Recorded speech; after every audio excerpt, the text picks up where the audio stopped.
Wanita itu kalau udah kena karir Pak, Masya Allah. Kayaknya saya kalau ngingetin mbak-mbaknya yang di kantor-kantor itu ya, hati kalian, perempuan ini mahal seperti HP untuk keluaran pertama ya. Berikutnya wallahu a'lam.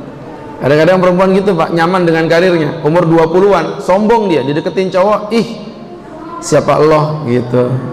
Nanti umur 30 tahunan itu agak merendah, ih siapa ya gitu. Nanti kalau udah 40 tahun itu lebih rendah lagi, siapa aja boleh dah ya. Nah gitu. Jadi makanya Bunda Khadijah juga begitu, karena karir nggak kerasa Pak. Nah semua itu jadi musnah, semua itu jadi hilang, keyakinan beliau jadi luntur ketika terdengar kabar ada sesosok laki-laki yang paling berbeda ya, intan di tengah tumpukan sampah. Subhanallah, Nabi Muhammad SAW yang tidak pernah berbohong semenjak kecil. Beliau adalah orang yang sangat jujur dengan ucapannya, tidak pernah menyembah berhala, tidak pernah mabuk-mabukan, tidak pernah melakukan perbuatan zina. Ini akhirnya membuat Khadijah terchallenge, apa benar orang ini begini? Akhirnya beliau pun memanggil Nabi Muhammad untuk memberikan sebuah tantangan. Kamu dagang ya ke Syam, aku modalin. Karena Nabi Muhammad waktu itu belum jadi Nabi, ya Nabi terima, oke nggak apa-apa. Demi memastikan keberadaan Nabi Muhammad ini benar-benar aja, Khadijah itu saking seriusnya mengutus Maisarah, budak beliau. Jadi Maisarah ini budaknya Khadijah, untuk mengintai apa yang dilakukan Nabi Muhammad SAW.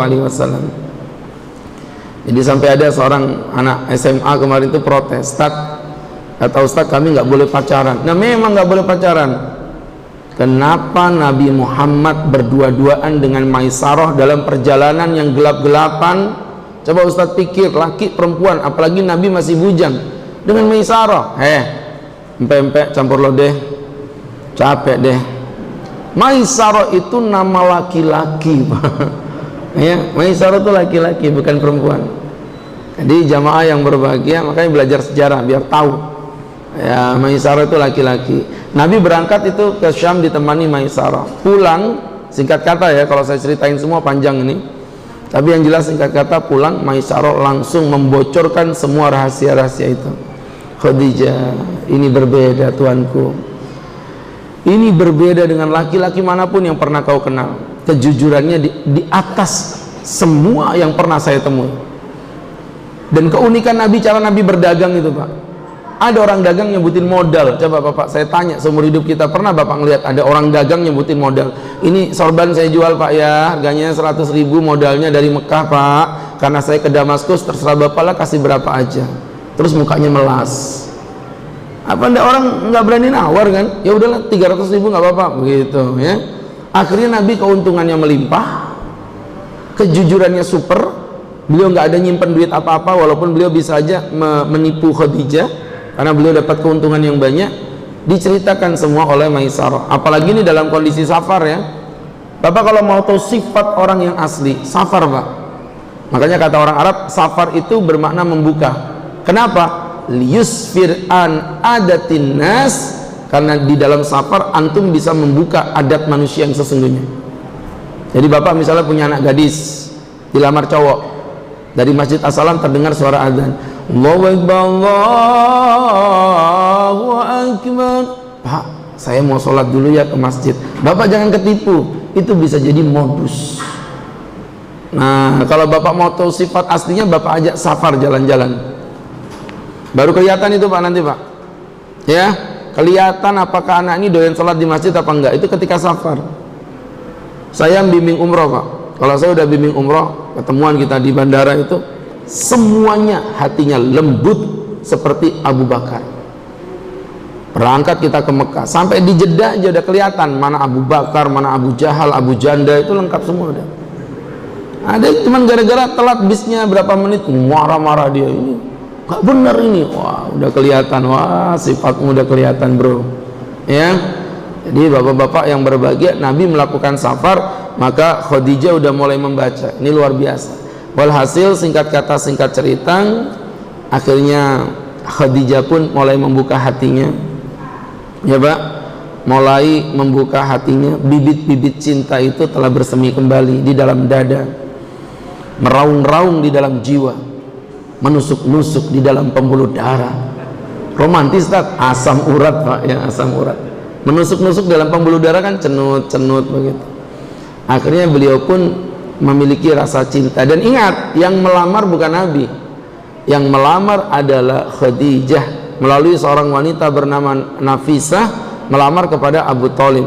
Jadi Bapak bisa bayangin, emang boleh tak perempuan melamar laki? Boleh lah, kenapa enggak? Bapak aja ngerasa aneh karena Bapak orang Balikpapan. Kalau orang Sumatera, daerah Padang Panjang kan biasa di sana Pak, melamar perempuan, melamar laki-laki. Enggak apa-apa tak? Enggak apa-apa. Bahkan jangankan ngelamar ya kepada keluarga, bahkan mengatakan cinta kepada laki-laki di dalam Islam boleh. Ada di hadis riwayat Anas Sahih Bukhari Muslim, lagi duduk Anas sama Nabi, Anas sama anaknya perempuan. Ada perempuan datang, ya Rasulullah, alaka bi nafsi hajah, apa kamu punya hajat pada diriku ya Nabi? Apa itu maksudnya? Maksudnya apa kamu mau menikah dengan aku ya Nabi? Free, gratis ya Rasulullah.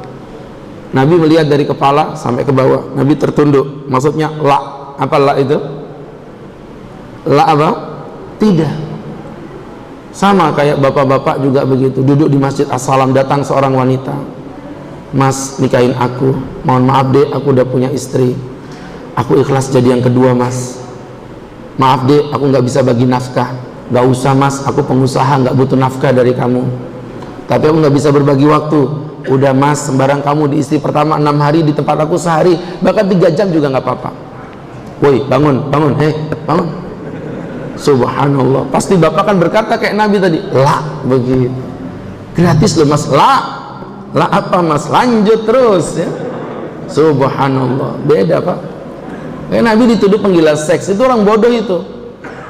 Nah, Nabi Muhammad itu monogami Pak, 25 tahun tidak pernah punya double istri. Beliau itu baru memiliki istri poligami di saat umur beliau 50 tahun loh. Mohon maaf ya, produktivitas manusia 50 tahun kan sudah mulai menurun ya.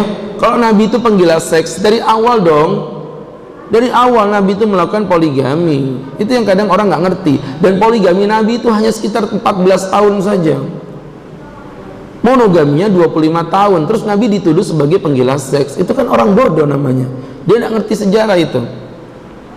25 tahun Nabi monogami.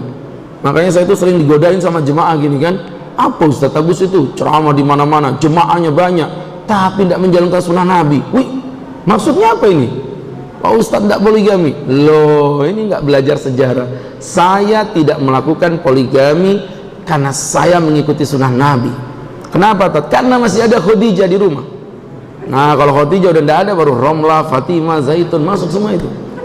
Subhanallah. Itu yang ketawanya tinggi tadi kayaknya mencurigakan itu ya. Ada niatan beliau kayaknya. Jadi teman-teman yang berbahagia,